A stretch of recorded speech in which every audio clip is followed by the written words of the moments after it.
Hi guys, welcome back to JoSum Vlogs. I am Jo.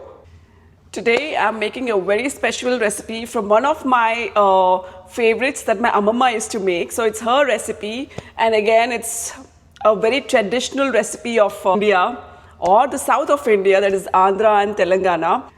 It's called rich gourd or Beerakaya Thokku Pachadi. So even the peel is used in the chutney. So we are wasting nothing of that vegetable today. This dish is a great example of zero waste cooking.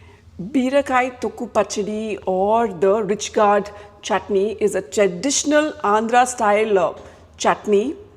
In the description below, I did mention the key nutrients and benefits of this vegetable. So please go through it and educate yourself. I called my mom today, reconfirmed all the ingredients because it's been a while I cooked this dish, maybe about few weeks or few months, and I kind of didn't want to make any mistake while showing you guys. So I had to make sure the recipe is as it is and the way it's being cooked at my Ammamma's and my Amma's place.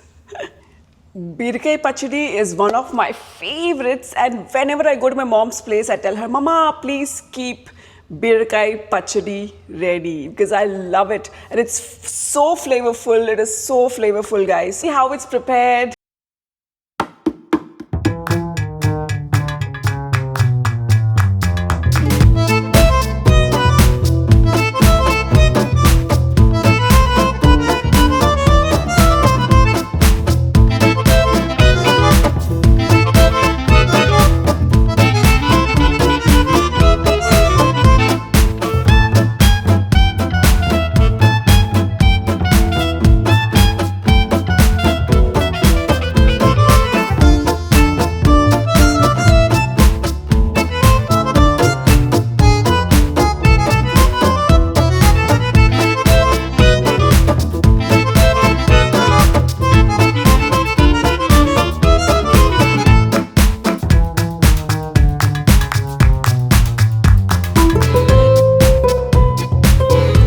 I eat Beerakaya Pachadi with perugu annam and also rice with lots and lots of ghee.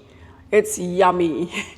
My 2 cents today are Indian traditional recipes should be treasured. So please check with your moms, your grandmoms, make a note of all the recipes in a book, store them and pass it down to the generations because they're filled with nutrient values. You should preserve them. Thank you to all the new subscribers and welcome to my channel, and keep smiling, and I'll see you in my next vlog. Bye bye.